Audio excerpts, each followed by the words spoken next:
So good morning all, welcome to Learners Academy. Good morning. So आज हम in between good morning कर रहे हैं बिकॉज दो क्वेश्चन हमारे रिकॉर्ड नहीं हुए। तो अब वो आपको अपने आप मैनेज करने हैं, फिर भी दिक्कत आए तो प्लीज़ आस्क मी। मेरे पास वैसे पुरानी साल की भी रिकॉर्डिंग है। इफ़ यू वांट आपको दे सकते हैं। अभी 8 क्वेश्चन से तो एटलीस्ट रिकॉर्ड कर रहे हैं। आ जाओ। A factory has two machines. A factory has two machines A and B. ठीक है, दो मशीन्स हैं। पास्ट रिकॉर्ड ये शो करता है कि मशीन ए से जो प्रोड्यूस होता है, आइटम आउटपुट जो प्रोड्यूस होता है ना, 60%। और मशीन बी से जो आउटपुट प्रोड्यूस होता है 40%। मतलब एक आइटम अगर मैंने सेलेक्ट किया तो 60% चांसेस है ये ए मशीन से निकला होगा और 40% चांसेस हो। और इन दोनों का सम सीधा सीधा आ गया। सो दैट मीन्स कुछ भी हो जाए तो ही हाइपोथेसिस है। डेटा में क्लियर कट गिवन हो कि दोनों का सम 1 है या 100% है तो वो हाइपोथेसिस का एक हिंट होता है। प्रॉब्लम क्या होती है, बचे हुए डेटा का सम भी अगर 1 आ जाता है, इसका भी समान आ जाए, इसका भी समान आ जाए, तो अब डिसाइड करना मुश्किल होता है कि ये हाइपोथेसिस है, ये हाइपोथेसिस है। कुछ क्वेश्चन में ऐसा भी होगा। ठीक है ना। अब यहाँ तो 1%, 2%, 100% नहीं हो रहा, तो तू तो हाइपोथेसिस नहीं है, तू ही हाइपोथेसिस 100% श्योर हो गया। आगे चलते हैं, पढ़ते हैं further. 2% of the items produce by machine A and 1% of the produce by machine B were defective. अब आइटम तो मैंने चूज कर दिया, लेकिन अगर वो मशीन ए से निकला था तो 2% चांसेस हैं कि वो डिफेक्टिव होगा, और अगर वो मशीन बी से प्रोड्यूस हुआ था तो 1% चांसेस है कि वो भी डिफेक्टिव हो सकता है। क्योंकि इसमें से ज्यादा आइटम निकलते हैं तो ज्यादा चांसेस है डिफेक्टिव होने के, क्योंकि इसमें से थोड़े से कंपेरेटिवली कम आइटम निकलते हैं तो उसमें से अगर सेलेक्ट किया तो 1% चांसेस है ये भी डिफेक्टिव हो सकता है। अब सारे आइटम्स को एक स्टॉक पाइल में डाल दिया गया, एक एक स्टॉक पाइल मतलब एक जगह स्टॉक कर दिया गया उसका। उसमें से एक आइटम चूज किया गया रैंडमली। तो अगर मैंने चूज किया तो वो डिफेक्टिव पाया गया, यानी जो रिजल्ट था वो तो मिल गया, डिफेक्टिव पाए प्राप्त करने वाला रिजल्ट मिल गया।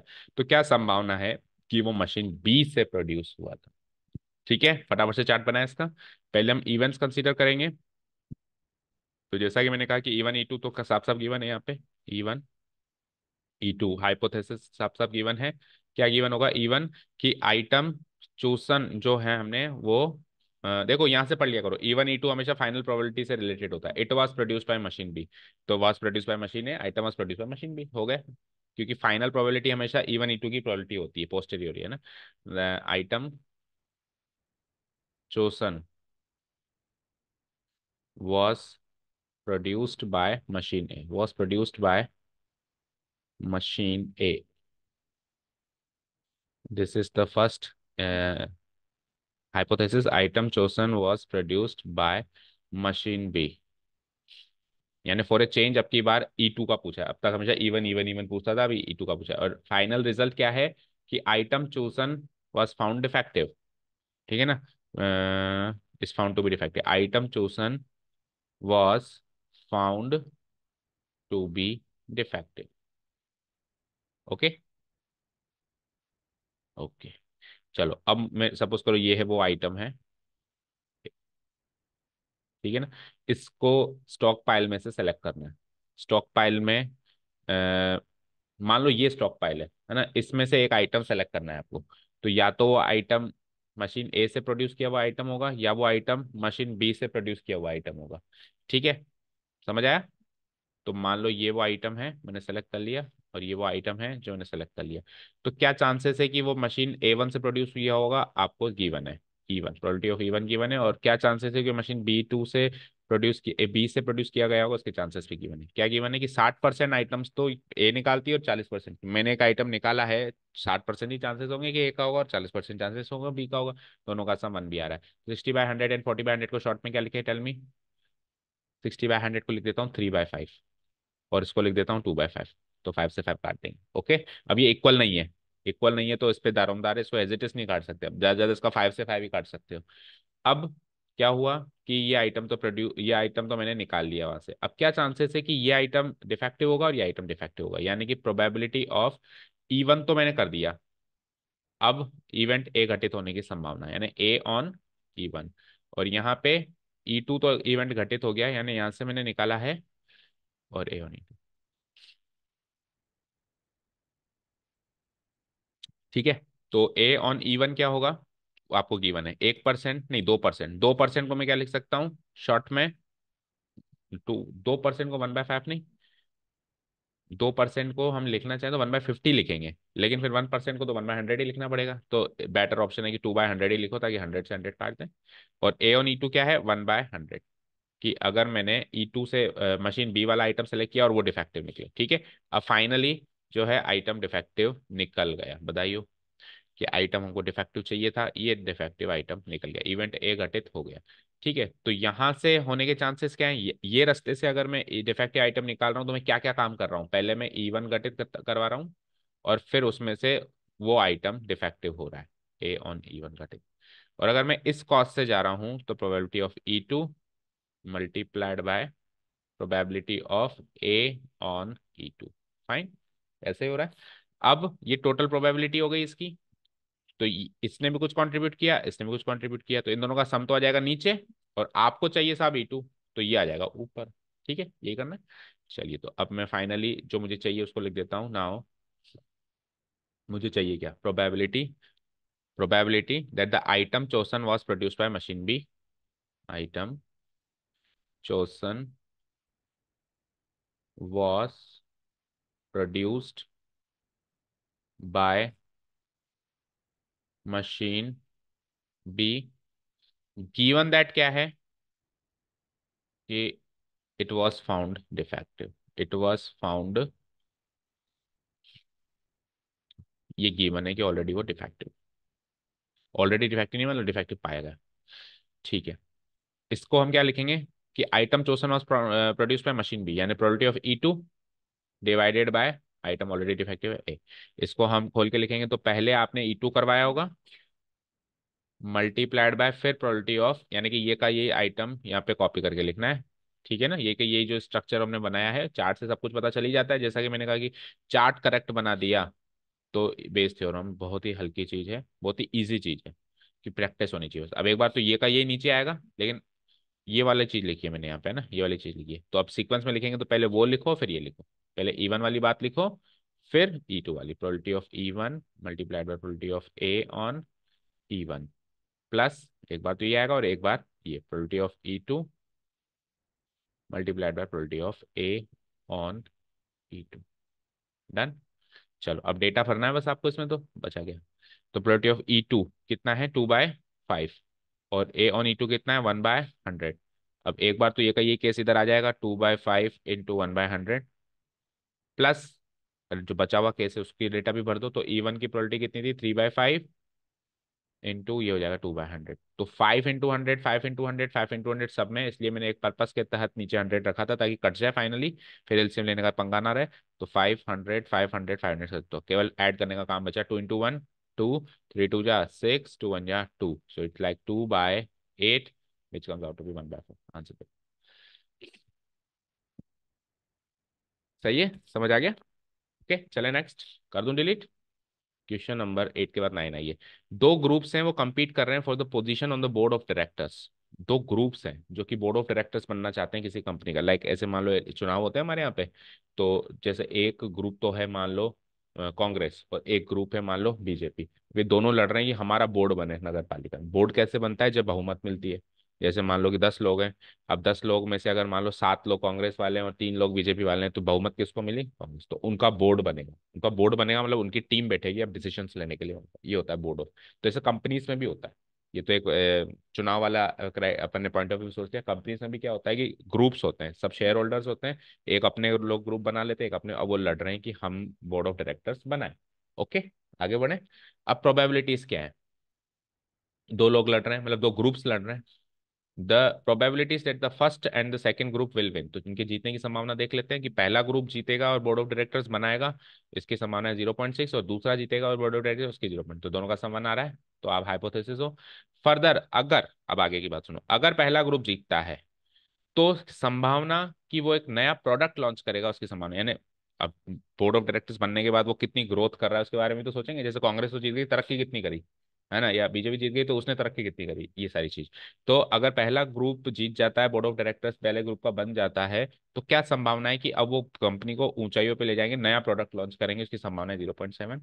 लेकिन अगर दूसरा ग्रुप जीत जाता है, और दूसरा ग्रुप जीतने की संभावना तो 0.4 है, लेकिन जीतने के बाद वो नया प्रोडक्ट लॉन्च करेंगे, वो 0.3। अब यहाँ पे कंफ्यूजन ये है कि इसका सम भी बन रहा है। तो मैंने कहा, क्या कहा था, कभी कभी तो ये डेटा ऐसा मिलेगा ही मिलेगा। अब आप सोचोगे ये हाइपोथेसिस है या हाइपोथेसिस है ना।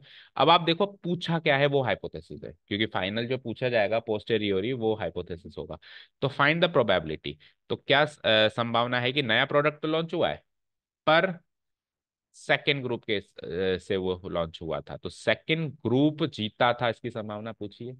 सेकेंड ग्रुप जीतने की संभावना ऊपर दे रखी थी 0.4। तो ये प्रायोरी थी और ये पोस्टेरियोरी थी, तो यानी इन दोनों का सम है, यही हाइपोथेसिस है, ये दोनों हाइपोथेसिस नहीं है। ठीक है ना। फॉर एग्जाम्पल ऐसे हो सकता है, देखो सपोज करो मैं जब निवाई में था तो उस टाइम मान लो चुनाव चल रहे थे। चुनाव चल रहे थे तो सब लोग कह रहे थे इतने परसेंट चांसेस है इसके जीतने के, इतने परसेंट चांसेस है इसके जीतने के। अब उस दौरान मैं मेरा वोट वोट डाल के और मेरे को कोई काम था, मैं बाहर चला गया, मैं फॉरेन चला गया, मेरा फोन बंद हो गया, सब पता सब बंद हो गया। अब मैं आ रहा हूँ 20 दिन के बाद या 25 दिन के बाद। तो मैं आ रहा हूँ तो सात 20-25 नहीं, 20-25 दिन थोड़ा शॉर्ट पीरियड हो गया, मान लो मैं 4 महीने के बाद 6 महीने के बाद आ रहा हूँ। 6 महीने के बाद मैंने आके देखा तो निवाई का नक्शा ही बदल गया, बढ़िया रोड्स बन गई और अच्छा बहुत बहुत अच्छा चेंजेस आ गए। तो मैं अब आते आते सोच रहा हूँ कि कोई तो चुनाव जीता था, डेवलपमेंट तो हो गया, न्यू प्रोडक्ट तो लॉन्च हो गया, लेकिन अब ये किसके द्वारा हुआ था, वो जीती थी कि वो जीती थी। तो ऐसा मैं सोच रहा हूँ, तो मैं पोस्टेरियोरी प्रोबेबिलिटी के बारे में सोच। समझ गए, क्लियर है। चलो इसका चार्ट बनाते हैं।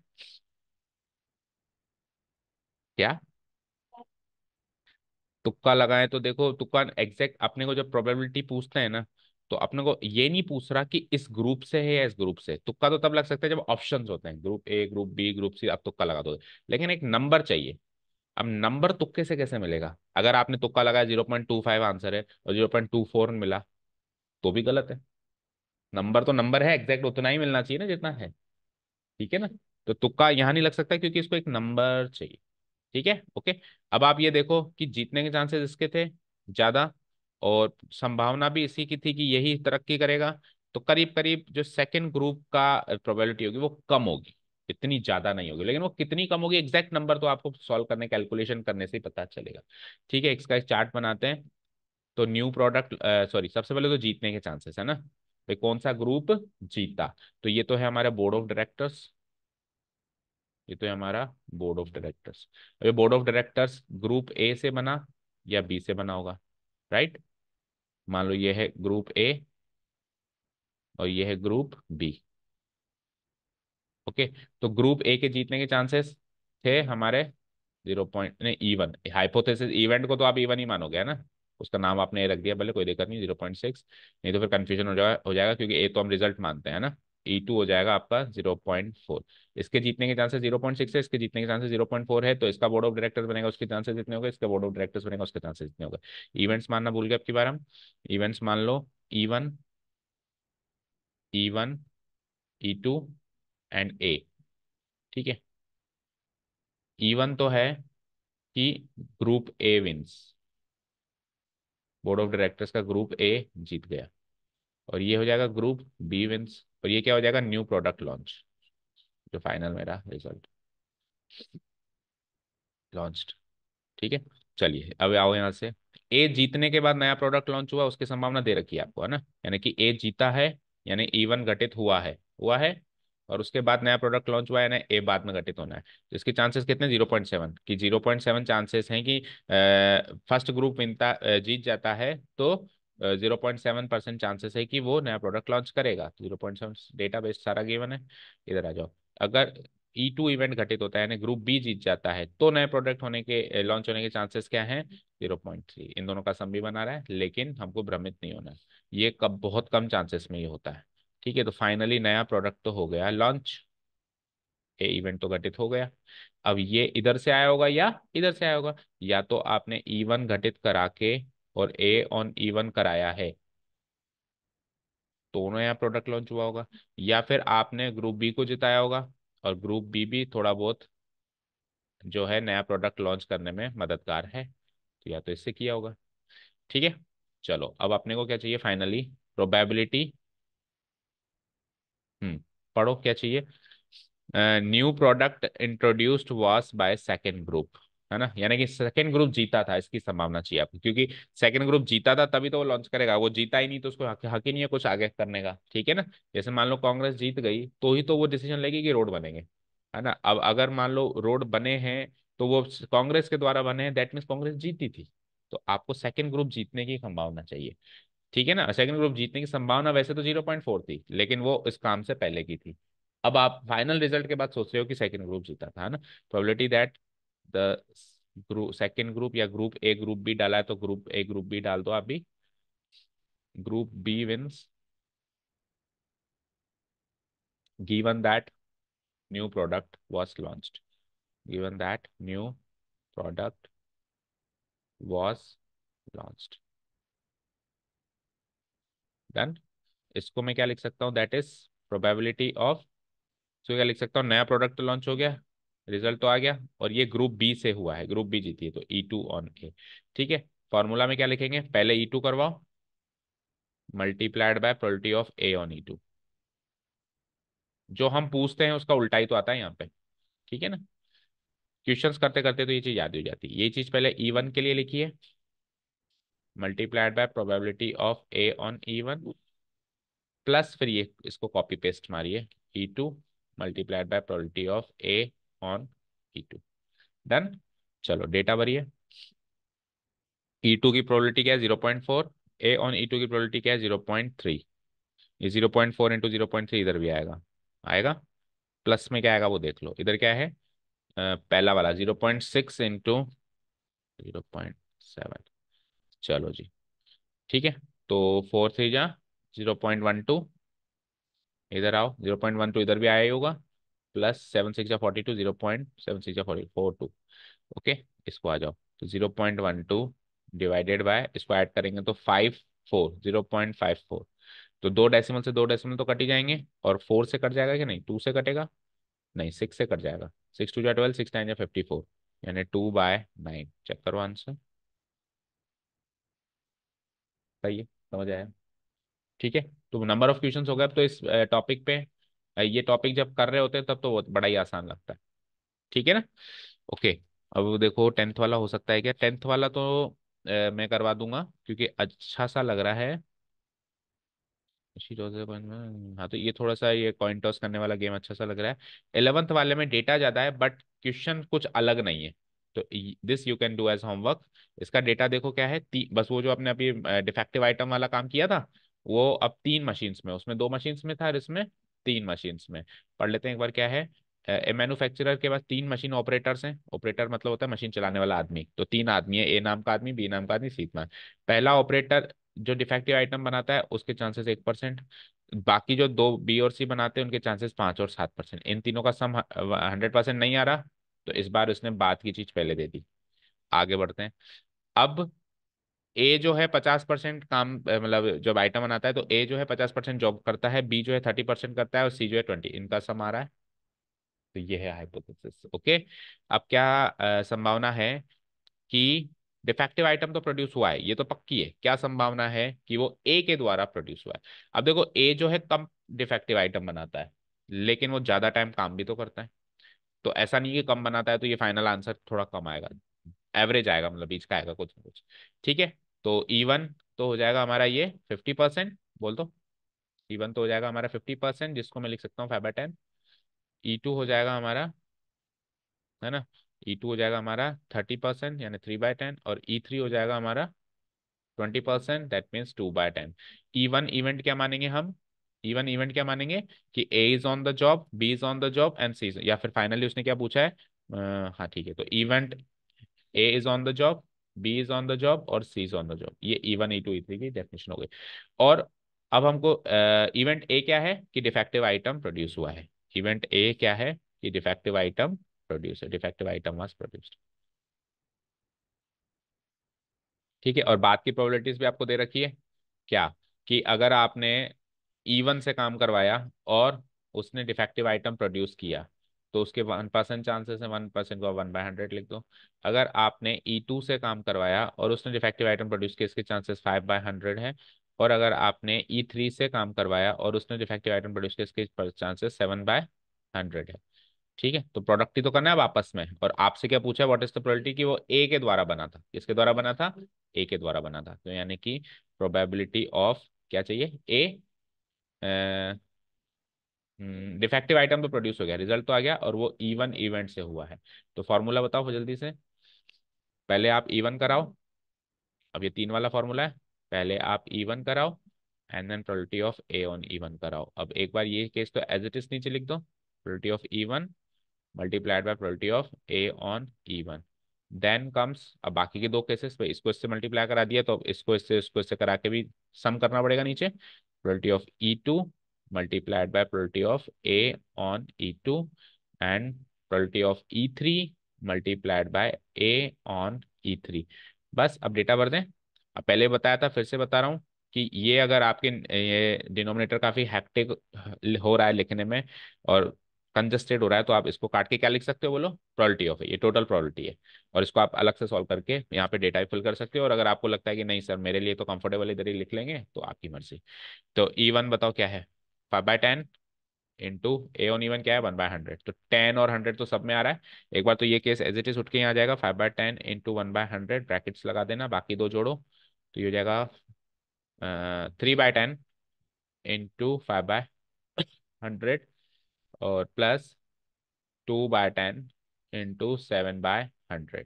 चलो जी, तो 10 और 100, 10 और 100, 10 और 100 सबका काट के जोड़ दो, 10 100, 10 100, 10 100, 10 100, यानी 1/1000 कॉमन लेके काट दिया मैंने, है ना।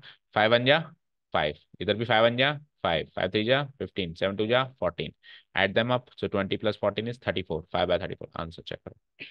तो केवल केवल केवल और केवल ये इवेंट्स लिखना, है ना, और चार्ट बनाने वाला काम आपको होमवर्क है, बाकी आंसर मैच कर, ठीक है। तो बाकी क्वेश्चंस कल करते हैं। Thank you so much for listening to us, have a nice day, keep learning and bye. और अगर वो जो रिकॉर्ड नहीं हुआ वो चाहिए हो तो मुझसे मांग लेना आगे, ओके, है ना, 2 हेडेड कॉइन वाला।